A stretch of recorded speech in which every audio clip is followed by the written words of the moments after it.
अपने पसंदीदा शो के फुल एपिसोड देखने के लिए अभी डाउनलोड करें दंगल प्ले ऐप। साहब जी, ये लड़की सच कह रही है और मैंने ही बचाया है इसे इनसे और इनके दोस्तों से। मामा ये झूठ बोल।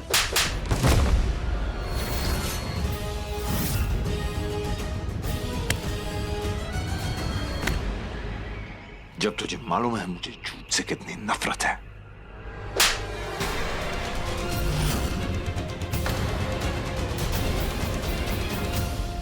हमारे घर में रह के ये परवरिश दी हमने तुमको। हाँ, क्या तुम भूल गए कि तुम्हारे नाना कौन थे? क्या तुम भूल गए कि मैं कैसा हूं?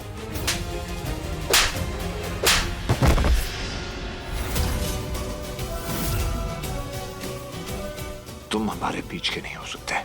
तुम हमारे बीच के। भैया क्या कर रहे हैं भैया?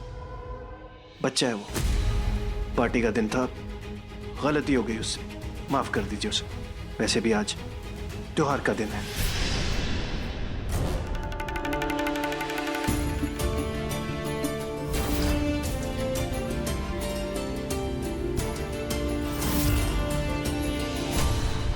तुम हमारे घर में आई हमारी सेवा करने के लिए।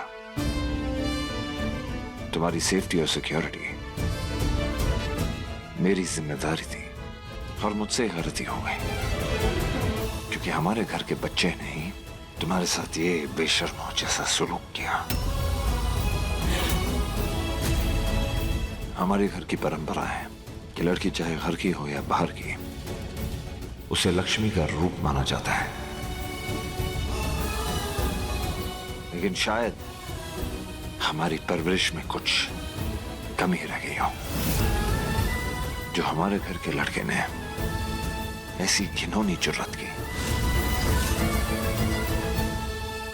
मेरे माता पिता हमेशा से मेरी बड़ी बहन को और मेरी बीवी को भी मुझसे और मेरे छोटे भाई से ज्यादा मान देते थे, और हमें भी यही सिखाया गया है। लेकिन शायद हम इस नालायक को ये सबक नहीं सिखा पाए। इसलिए मैं तुमसे सच में माफी मांगना चाहता हूं।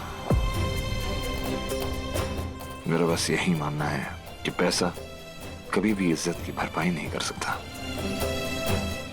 ये लड़का तुम्हारा गुनहगार है, तुम जो सजा चाहे इसे दे सकती हो।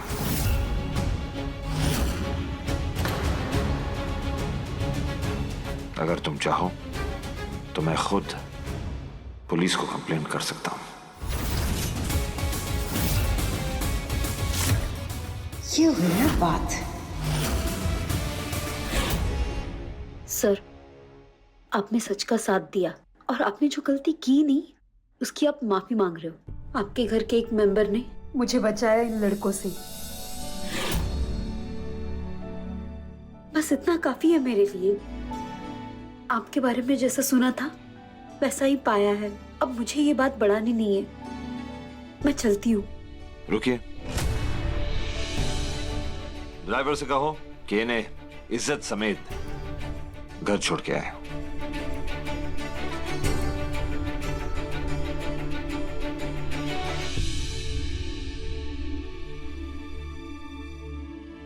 मुझे तो ऐसा लगता है कि जैसे हमारी ही परवरिश में कुछ कमी रह गई हो। इसलिए आर्यन ना हमारे परिवार के संस्कार सीख पाया और ना ही कोई सभ्यता। बेहद अफसोस है ये कि ना आर्यन घर का बेटा बन पाया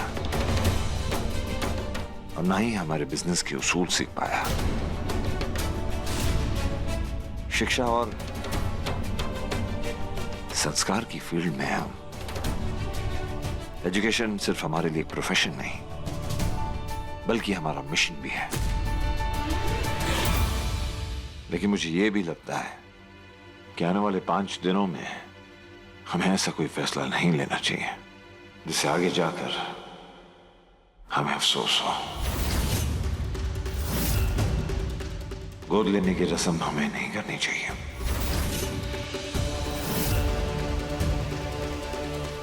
क्योंकि बेटा रस्म से नहीं बाप के कदमों पे चलकर, उसके रास्तों पे चलकर बेटा बनता है।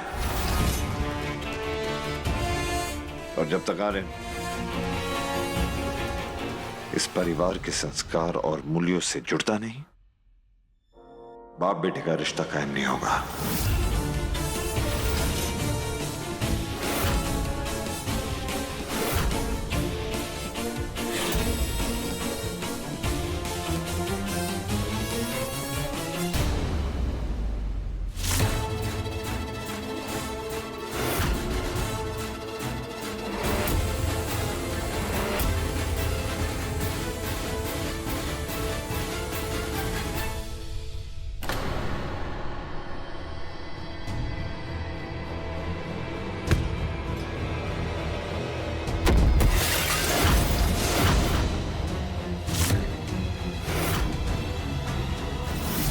उस 2 टके की लड़की ने 2 मिनट में, सिर्फ 2 मिनट में मेरे 20 साल की मेहनत को बर्बाद कर दिया।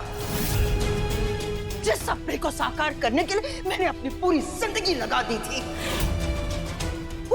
उस गवार की एक गवाही से सब कुछ टूट गया। सब कुछ टूट गया, लेकिन नहीं, इतनी आसानी से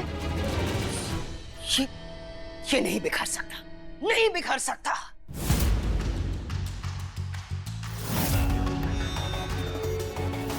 मैंने सालों साल इस दिन के लिए दिन रात एक किया, ताकि ये बेऔलाद माधव और दामिनी मेरे बेटे को गोद ले ले।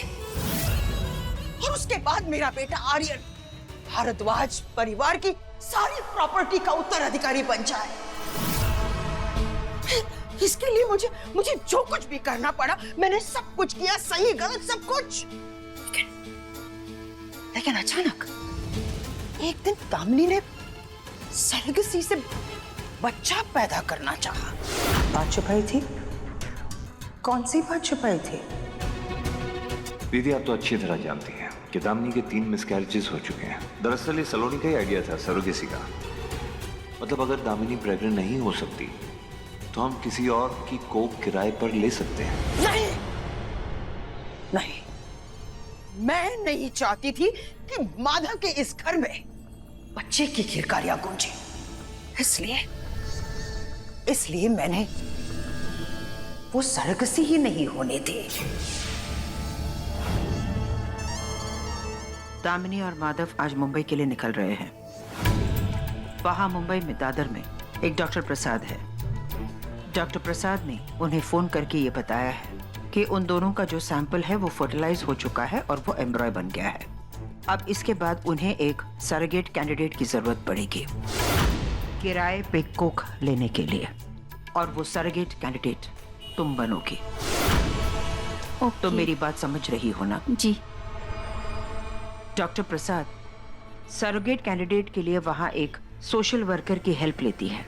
मैंने उसका नंबर ढूंढ निकाला है, उसका नाम कादम्बरी है। ओके। तुम मुंबई जाओगी और कादम्बरी से मिलोगी और उसे राजी करोगी कि सरोगेट कैंडिडेट के लिए वो तुम्हें ही चुने, और सरोगसी से ठीक पहले तुम वहां से गायब हो जाओगी। आपका काम हो जाएगा। इनसे मिलो। ये है भारद्वाज सर और ये है साधना।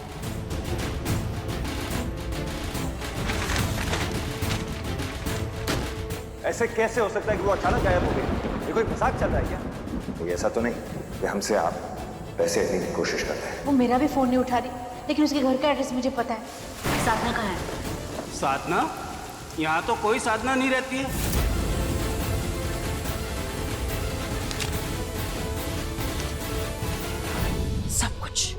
सब कुछ मेरे प्लान के हिसाब से चल रहा था। सरगसी फेल हुई, मगर अचानक दामिनी की मौत हो गई। एक बार फिर 14 महीने का लंबा इंतजार मैंने किया। मैंने अपने बेटे के लिए अपने बेटे को माधव के सामने बेटे के रूप में पेश किया। माधव को मैंने राजी कर लिया था कि वो आर्यन को गोद ले ले। बस एक हफ्ते बाद मेरा बेटा आर्यन माधव का वारिस बनने वाला था, उत्तराधिकारी बनने वाला था, लेकिन नहीं नहीं, ये 2 टके की नौकरानी जिसको इस घर में आए चंद घंटे भी नहीं हुए, उसने मेरे 20 सालों की मेहनत पर पानी फेर दिया। हाँ।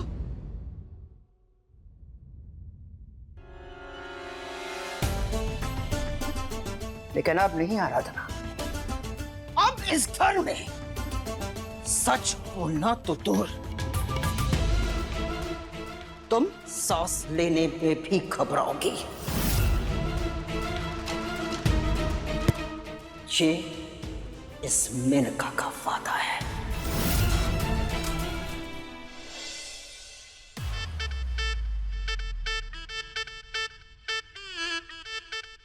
हैप्पी दिवाली मेनका दी। सिंपल। How are you? चल। How are you? I am good. आप कैसे हो? एकदम अच्छी हूँ। कल तेरा दिवाली पार्टी में कितना इंतजार किया और तू आई नहीं। ओफो दी, एक तो आपने मुझे अचानक से कॉल कर दिया। तुम्हें कैसे आती भला? मैंने तुझे जिस काम के लिए बुलाया है ना, बस एक बार वो काम हो जाए। और वैसे भी कल तू तो नहीं आई, पर बड़े भैया एक लड़की को जरूर लेकर आए, वो भी बच्चे के साथ। कौन बच्चा? समझाती हूँ, चल। आप ना मेरा बॉल मत खराब करो।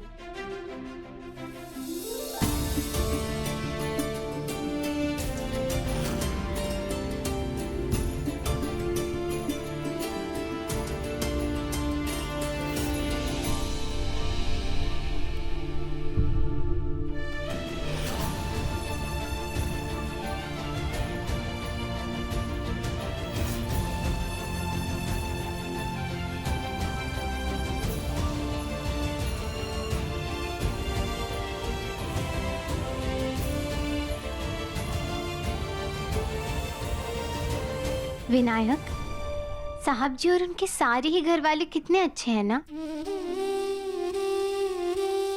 और ये साड़ी भी कितनी सुंदर है। तू देख, अगर पापा चाहेंगे ना तो तेरे पापा भी साहब जी जितने ही अच्छे होंगे।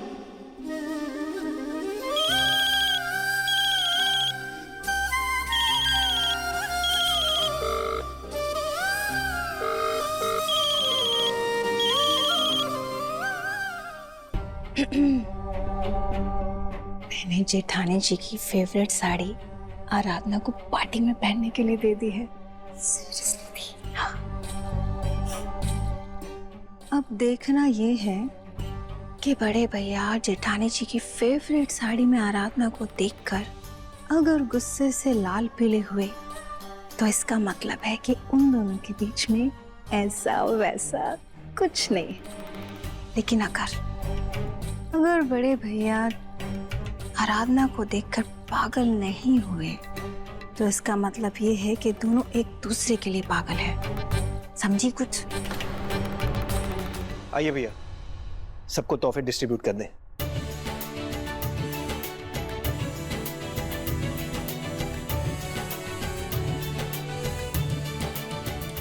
ये आराधना अभी तक आई क्यों नहीं?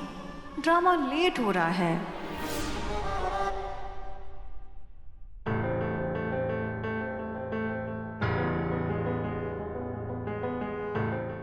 मुझे इतने सारे कॉल कौन कर रहा है?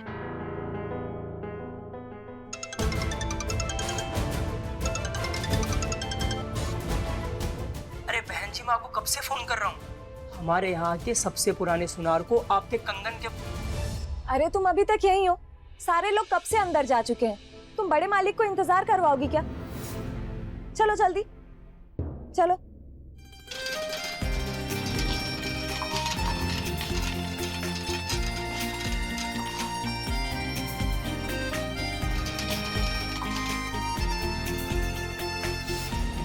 दामिनी की साड़ी।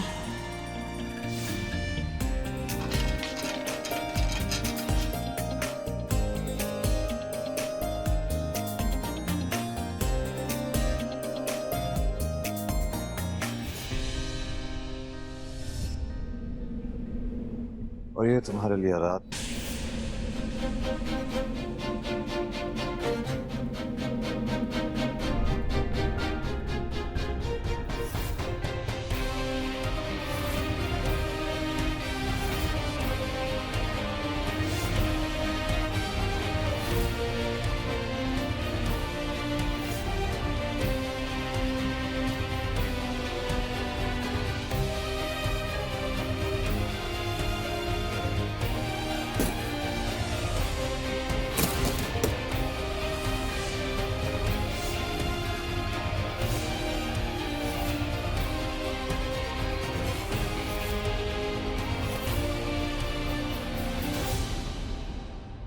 ये मेरी वाइफ की साड़ी है,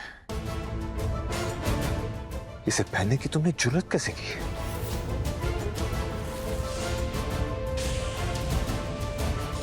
आज तक मेरे घर के मेंबर्स ने कभी मेरी वाइफ की चीजों को टच करने की जुर्रत नहीं की, और तुम उसकी साड़ी पहन रही हो? क्या सोच के पहना तुमने ये?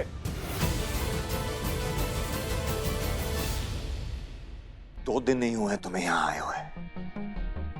क्या तुम भूल गई हो किस काम के लिए यहां पे आई हो? तुम यहां सिर्फ काम करने के लिए आई हो और कुछ नहीं।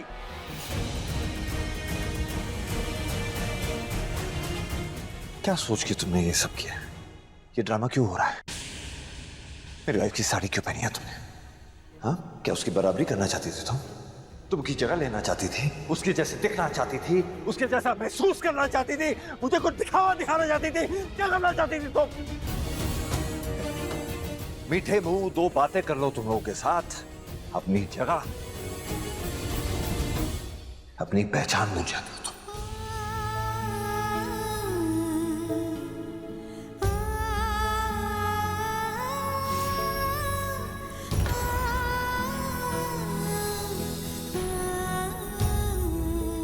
ये साड़ी किसने दी तुम्हें? बोलो!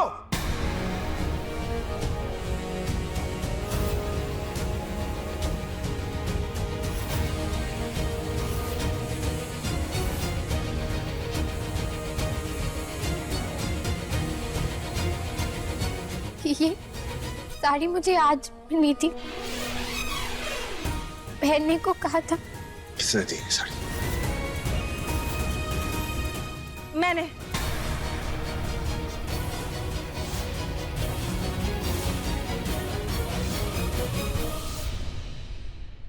वो सॉरी बड़े भैया, मुझे लगता है सारे कपड़े मिक्स हो गए हैं। दरअसल जेठानी जी की सारे पुराने कपड़े ड्राई क्लीन होने के लिए दिए थे, तो सर्वेंट्स की साड़ियों के साथ मिक्स हो गए हैं। सॉरी। ये डिंपल और उसकी चालबाजियां, मुझे पता है इस बेवकूफ ने सब कुछ जानबूझकर ही किया है। अगर मालिक से तिजोरी खुली रह गई तो नौकर को तो समझना चाहिए ना। अगर छोटी भाभी ने गलती से साड़ियां मिला दी तो इसका मतलब ये तो नहीं कि ये पहन ले। इसकी हैसियत है क्या ये साड़ी पहनने की? अरे इतनी भोली भी नहीं है ये, इसको ये नहीं पता कि नौकर के कपड़े कौन से होते हैं और मालिक के। मुझे तो लगता है बहुत चालाक है ये, जानबूझ के सब कुछ कर रही है। वो तो मालिक है जो इन्होंने जरा सा रहम दिखा दिया इसको, और पता नहीं खुद को क्या समझने लगी है। ये मैं खुद से नहीं।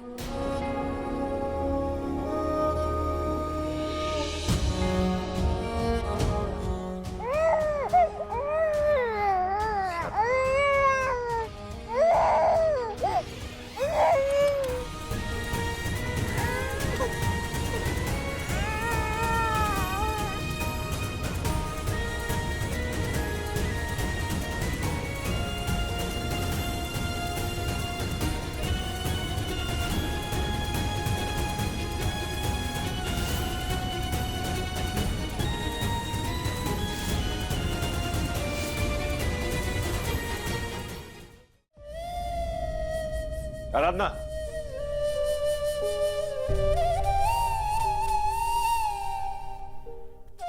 आराधना, मुझे इस तरह तुमसे बात नहीं करनी चाहिए। I am really very sorry. मेरा कहने का मतलब है कि इसमें तुम्हारी कोई गलती नहीं, तुम्हें कोई दोष थोड़ी ना दे रहा है। दरअसल जो कुछ भी हुआ गलत फहमी की वजह से हुआ। देखिए, जो कुछ भी हुआ ना, जैसे मैंने तुमसे बात की वैसे मुझे बात नहीं करनी चाहिए थी।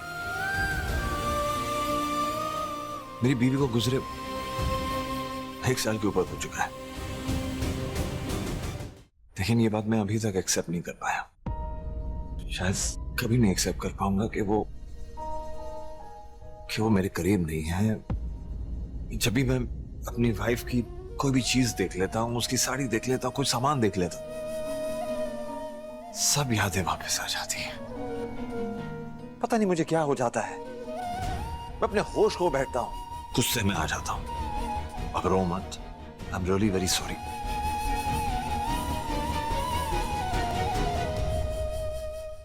देखिए सफल होगी तेरी आराधना के लेटेस्ट एपिसोड्स कभी भी कहीं भी। अभी सब्सक्राइब करें दंगल प्ले ऐप।